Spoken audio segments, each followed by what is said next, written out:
آمنوا ادخلوا فی السلم کافہ، ایمان والو اسلام میں مکمل داخل ہو جاؤ۔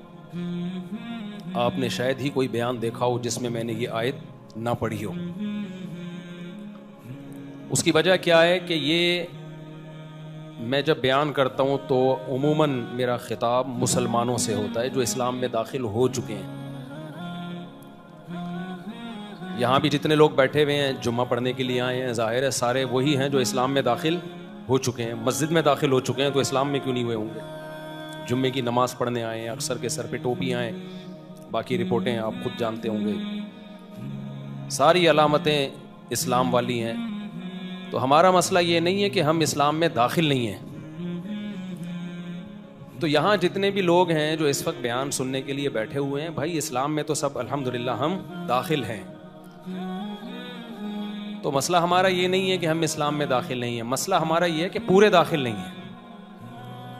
اس لیے اللہ تعالیٰ نے یہ جو آیت میں نے پڑھی ہے، یا ایھا الذین آمنوا ادخلوا، داخل ہو جاؤ، فی السلم، اسلام میں، اگر اتنا ہی ہوتا، آگے فل اسٹاپ ہوتا، تو ہم کہتے ہیں اللہ ہم اور کہاں داخل ہوئے ہوئے ہیں؟ ہم کلمہ پڑھتے ہیں، ختم نبوت کے قائل ہیں، توحید کے قائل ہیں، تو ہم تو اسلام میں داخل ہیں نا۔ اس لیے اللہ نے فل اسٹاپ یہاں نہیں لگایا، آگے فرمایا کافتن، پورے داخل ہو جاؤ۔ دیکھو جب کسی کو کوئی آرڈر دیا جا رہا ہوتا ہے، اکثر وہ آرڈر اس وقت دیا جا رہا ہوتا ہے جب سامنے والا اس آرڈر کو پراپر فالو نہیں کر رہا ہوتا۔ تو اس آیت سے صاف پتہ چلتا ہے ہمارا مسئلہ یہ نہیں ہے کہ ہم اسلام میں داخل نہیں ہیں، ہمارا مسئلہ یہ ہے کہ ہم اسلام میں پورے داخل بولو نہیں ہیں۔ کتنے داخل ہیں؟ بھائی میٹھا میٹھا، ہپ ہپ، کڑوا کڑوا، تو یہ والے داخل ہیں، یہ والے اسلام میں ہم داخل ہیں۔ وہ ایک بدعتی مولوی صاحب تھے نا، بیمار ہو گئے، تو کسی نے کہا ان کو نیم کے پتے کڑوے وہ پلاؤ، وہ آنکھ ہی نہیں کھول رہے نا، آنکھیں بند ان کی، بالکل آخری سانسیں چل رہی تھیں۔ کسی نے کہا انار کا جوس نکال کے پلاؤ، آنکھ ہی نہیں کھل رہی۔ مختلف لوگ مشورے دے رہے ہیں، کسی نے کہا کہ یہ کھلاؤ، سنگترے کا جوس پلاؤ، کسی نے کہا کہ بھائی لیمبو ٹپکاؤ، ایک نے مشورہ دیا ان کو دودھ جلیبی کھلاؤ۔ ایک دم ان کی ایک آنکھ کھلی نا، ایسے کھلی، یہ کون بول رہا ہے؟ اچھا کسی نے اس کی سنی نہیں، دودھ جلیبی والے کی۔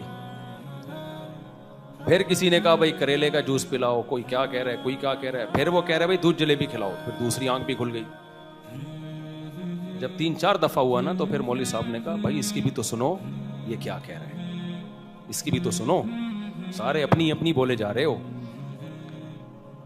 تو ہماری بھی ایک آنکھ کھلتی ہے جب ہمیں اسلام میں اپنے آپ کو کوئی فیور ہمیں مل رہا ہوتا ہے، جب ہمیں کوئی فیور مل رہا ہوتا ہے تو اسلام ہمیں بہت اچھا لگ رہا ہوتا ہے۔ عدالتی خلا میں تو بہت ہو رہا ہے نا،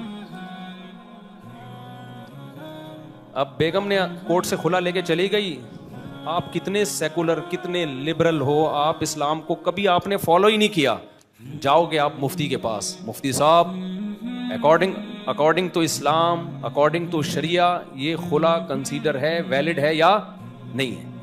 ابے تو کب سے مولویوں کو پوچھنے لگا بھائی؟ آج تک تو کبھی کسی مسئلے پہ آپ نے مولویوں سے فتویٰ نہیں لیا، کبھی بھی نہیں آپ نے پوچھا۔ چلو غنیمت ہے، پوچھ رہے ہیں، ہم ان کو بھگاتے نہیں ہیں، فتویٰ ہم دے دیتے ہیں کہ کیا ہے، کیا صحیح ہے، کیا غلط ہے۔ لیکن ایسے ایسے لوگ بھی آ رہے ہوتے ہیں جنہوں نے کبھی بھی کسی مولانا کو لفٹ بولو نہیں کرائی۔ کیوں؟ ان کو پتا ہے بھائی اسلام اس موقع پہ کسے فیور کر رہا ہے؟ مرد کو فیور کر رہا ہے، یک طرفہ خلا میں عورت کی بات نہیں مان رہا سوائے چند کنڈیشن کے۔ رفیع بھائی کو بہت غصہ آتا ہے ایسی بات پہ۔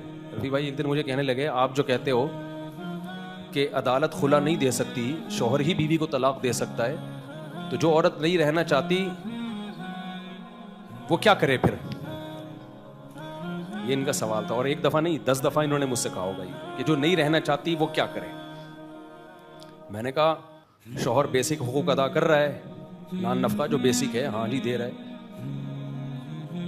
تو کہہ رہے نہیں وہ نہیں رہنا چاہتی، شوہر طلاق بھی نہیں دے رہا تو وہ کیا کرے؟ میں نے کہا اس کو نہیں رہنا چاہتی کا اس کے پاس آپشن نہیں ہے, اس کو رہنا پڑے گا. کہہ رہے نہیں, جب وہ نہیں رہنا چاہتی. میں نے کہا بھائی ایسا نہیں ہوتا نا, بیوی ہے تو آپ کو رہنا پڑے, شادی سے پہلے سوچنا چاہیے تھا نا.